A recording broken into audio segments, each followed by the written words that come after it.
Hello, good morning, and welcome to another news of the day type thing. There's some stuff to report again, and there's going to be a lot of news in between now and July 1st. I think it's official. The Penguins troll us every year. Now Jim Rutherford's come out and said, yeah, it looks like Kessel's not going anywhere. It looks like he's going to stay a Penguin, likely into next season. As was stated by Bob McKenzie first, which I thought, well, he wouldn't do that, would he? Maybe he did. They can ask him for an 8-team list of where he'd like to go, and he can put 8 teams on there. They can't trade him to, either due to cap reasons, the team won't want him, or it's a rival. So looks like Kessel's staying in Pittsburgh, and that's what no trade clauses are supposed to do. That's why they exist, is because a player wants to have some say in where he goes, especially when he's in his 30s. You got a young family. Yeah, I don't feel like uprooting and going to Minnesota. So I guess that's what he did, and I guess that's where we're at. Now, that doesn't mean that Pittsburgh isn't going to circle back to Minnesota and try to make a deal. It just means they're going to have to change which parts are being traded for who. Eric Lindros on concussion awareness says we've got a long way to go. And he's not talking about just the NHL, he's talking about in general. And there are definitely some signs that things are getting better when it comes to concussion awareness. But yeah, I agree with him. I think there is a long way to go. And I think, and people have pointed this out, and I'm going to say it here too, that yes, it's not just a direct blow to the head that'll give you a concussion. You don't have to get hit in the head at all for it to be a concussion. I've seen it.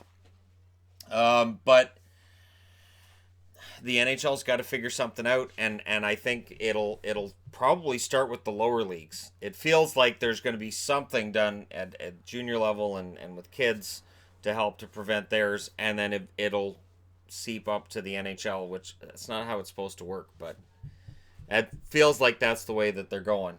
The Oilers are keeping Keith Gretzky around as an assistant GM. Doesn't really surprise me because I don't imagine Keith's got a whole bunch of teams knocking on his door to be a general manager. So sticking around as assistant GM, good call. I thought he did okay after taking over for Peter Chiarelli.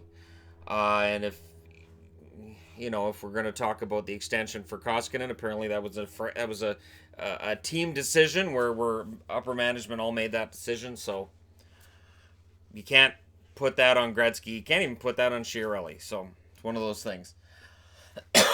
Grizzlick. Grizzlick's been cleared from concussion protocol. Very, very likely to play in Game 7 tonight. And that should be a very interesting game. Of course, Barbashev's going to be back in for St. Louis tonight. So it's almost all hands on deck. Close to it. Wagner's the one guy that's still an outlier for Boston. Of course, there's Miller. He's been out for so long. The Blues brought Layla Anderson in for Game 7, and she's been an incredible story throughout these playoffs. And,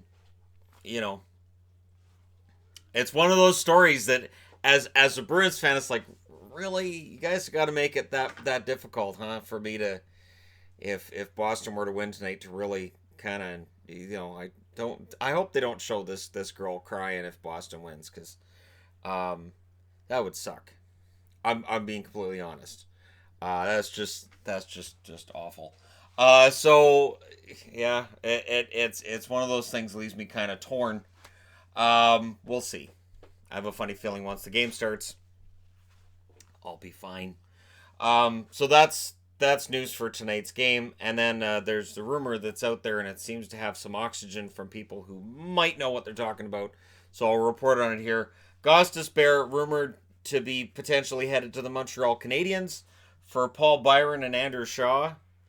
And I've got a question mark because A, we don't know if those are really the pieces that are involved, and B, that doesn't feel like that's enough for Gostisbehere. Now, if you add Byron, you add Shaw, and then they sign Hayes, you're remaking their offense completely. But Ghost doesn't seem like it's a home run for Montreal if they make this deal. So I'm thinking there's got to be more to it than this. I can't see that being all that it is. The Andrew Shaw contract was seen as not untradeable, but not a great deal for sure. And now it could bring you Ghost. Ghost, I believe, has 3 more years left at $4.5 million a year. It's very reasonable for a young defenseman who can score 50, 55 points a year. That's crazy. So if he's available, I can honestly say if any team that I cheer for wants to go out and get him, I'm on board because I think he's gonna have a bounce back year next year. But we'll see.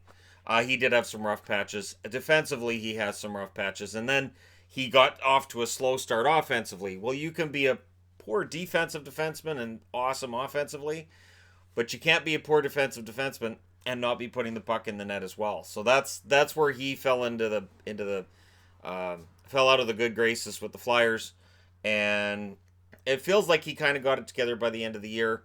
But it was a disappointing season for him. But while I do see him getting traded, I don't know that Byron and Shaw. That's bizarre. Let me know what you guys think. Montreal fans, that would definitely be Christmas for you guys if you added Ghost to that blue line. I gotta say that's exactly what Montreal needs. And then if they add Ghost, they don't need Carlson. So they add Ghost at 4.5. They don't have to worry about paying 10 plus for Erik Karlsson.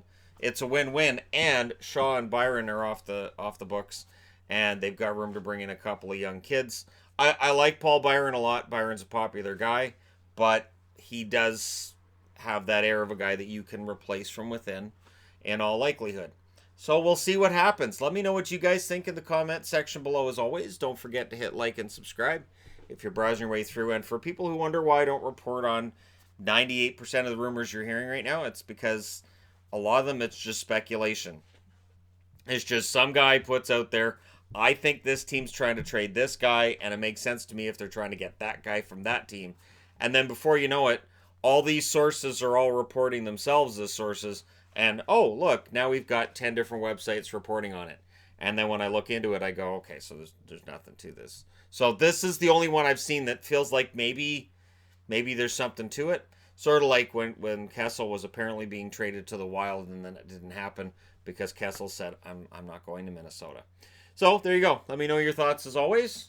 What could Montreal offer up that Philly should be good with? Philly fans, you guys might want to get involved here because you only get one chance to trade Ghost. And obviously Ghost, in my eyes anyways, obviously Ghost would be the one that would be on his way out. But let me know about that too. If you guys think there's somebody else on the blue line that maybe might deserve a little bit more blame than they got this year. Don't forget to hit like and subscribe if you're browsing your way through. You just happened upon this video, and thank you guys so much for watching. I'll talk to you again soon.